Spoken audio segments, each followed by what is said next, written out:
गुडघे सुजणे, कंबर पाठ मान दुखणे, मणक्याची चकती सरकणे, झीज होणे, हातापायांना मुंग्या येणे, संधिवात, आमवात, फ्रोझन शोल्डर किंवा पॅरालिसिस या सगळ्या वेदनांवर आता आयुर्वेदिक उपाय. विजयी भव आयुर्वेद.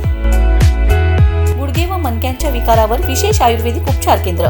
नेवरी, तालुका कडेगाव, जिल्हा सांगली. पुणे त्रिमूर्ती चौक, धनकवडी. मुंबई दादर पश्चिम. आजच संपर्क करा.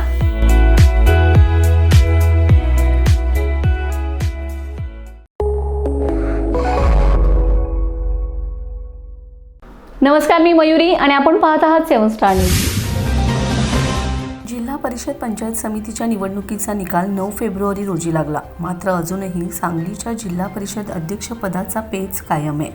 निकाल लागून 16 दिवस झालेत. अध्यक्ष कोणत्या पक्षाचा होणार याकडे अनेकांच्या नजरा लागलेत. जिल्हा परिषद निवडणुकीत सर्वाधिक 18 जागा राष्ट्रवादी शरद पवार पक्षाला मिळाले. त्यानंतर भाजपाला 16, काँग्रेसला 11, शिवसेना शिंदे गटाला 7, राष्ट्रवादी अजित पवार पक्षाला 6, तर जनसुराज्य, शिवसेना, उभाठा आणि रयत क्रांतीला प्रत्येकी 1 जागा मिळाली. सत्ता स्थापनेला महायुतीकडे 31चे संख्याबळ आहे, तर महाविकास आघाडीला केवळ 1 जागेची गरज आहे.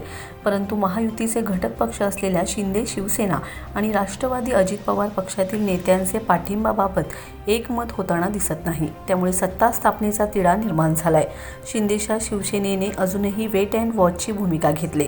आमदार सुहास बाबर यांनी उपमुख्यमंत्री एकनाथ शिंदे यांच्याबरोबर चर्चा झाल्यानंतरच निर्णय घेऊ अशी भूमिका घेतली.